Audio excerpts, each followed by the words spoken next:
Hai,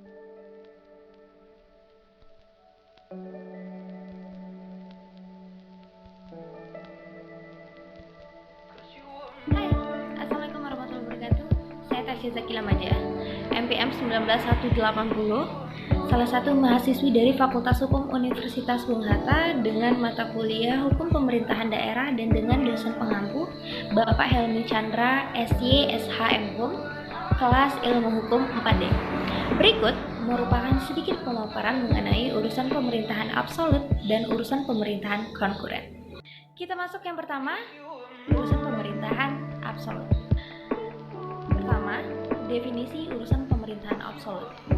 Adapun urusan pemerintahan absolut ialah urusan pemerintahan yang sepenuhnya menjadi kewenangan pemerintahan pusat, yakni Presiden Republik Indonesia yang memegang kekuasaan pemerintahan negara Republik Indonesia yang dibantu oleh Wakil Presiden dan menterinya. Yang kedua, urusan pemerintahan absolut terdiri atas politik luar negeri, pertahanan, keamanan, justisi, moneter, dan fiskal nasional, serta agama. Adapun beberapa contoh dari urusan pemerintahan absolut ini sendiri, yang pertama dari segi pertahanan, ialah membentuk angkatan bersenjata, menyatakan damai dan perang, menyatakan negara atau sebagian wilayah negara dalam keadaan bahaya, membangun dan mengembangkan sistem pertahanan negara dan persenjataan, kebijakan untuk wajib militer, bela negara bagi setiap warga negara, dan lain sebagainya. Lalu dari segi keamanan, ialah membentuk kepolisian negara, menetapkan kebijakan keamanan nasional, menindak setiap orang, organisasi yang kegiatannya mengatur keamanan negara, dan sebagainya. Lalu contoh dari segi justisi ialah mendirikan lembaga peradilan, mengangkat hakim dan jaksa, menentukan lembaga pemasyarakatan, menentukan kebijakan kehakiman dan keimigrasian, memberikan gerasi, amnesti, abolisi, membentuk undang-undang, peraturan pemerintah, dan peraturan lainnya yang berskala nasional. Lalu ialah penyelenggaraan urusan pemerintahan absolut. Penyelenggaraan urusan pemerintahan absolut dapat dilaksanakan oleh pemerintah pusat dengan cara yakni 1. Melaksanakan sendiri. Maksudnya ialah urusan pemerintah absolut ini dilaksanakan langsung oleh kementerian atau lembaga pemerintah non-kementerian. Yang kedua, melimpahkan kewenangan kepada instansi vertikal yang ada di daerah atau gubernur sebagai wakil pemerintah pusat berdasarkan asas demokrasi.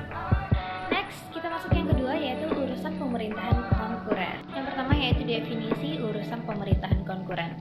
Adapun urusan pemerintahan konkuren ialah urusan pemerintahan yang dibagi antara pemerintah pusat dan daerah, provinsi dan daerah, kabupaten atau kota yang menjadi dasar pelaksanaan otonomi daerah sebagaimana disebutkan dalam pasal 9 ayat 3 Undang-Undang Nomor 23 Tahun 2014 tentang Pemerintahan Daerah.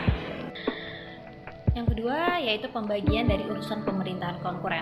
Nah, adapun urusan pemerintahan konkuren ini sendiri dibagi atas dua, yaitu urusan pemerintahan wajib dan urusan pemerintahan pilihan. Next, kita masuk urusan pemerintahan wajib. Nah, urusan pemerintahan wajib ini pun terbagi atas dua. Yang pertama, urusan pemerintahan wajib yang berkenaan dengan pelayanan dasar, ialah pendidikan, kesehatan, pekerjaan umum, penataan ruangan, perumahan rakyat, dan kawasan pemukiman, ketentraman, ketertiban umum, dan perlindungan masyarakat, serta sosial, dan sebagainya. Lalu, ada urusan pemerintahan wajib yang tidak berkenaan dengan pelayanan dasar, ialah tenaga kerja, pangan, pertahanan, lingkungan hidup, perhubungan, statistik, kearsipan, komunikasi dan informatika, dan lain sebagainya. Yang terakhir masuk pada urusan pemerintahan pilihan yang terdiri atas kelautan dan perikanan, pariwisata, pertanian, kehutanan, energi dan sumber daya mineral, perdagangan, perindustrian, transmigrasi, dan lain sebagainya. Sekian video kali ini, selamat menikmati dan semoga bermanfaat. Wassalamualaikum warahmatullahi wabarakatuh.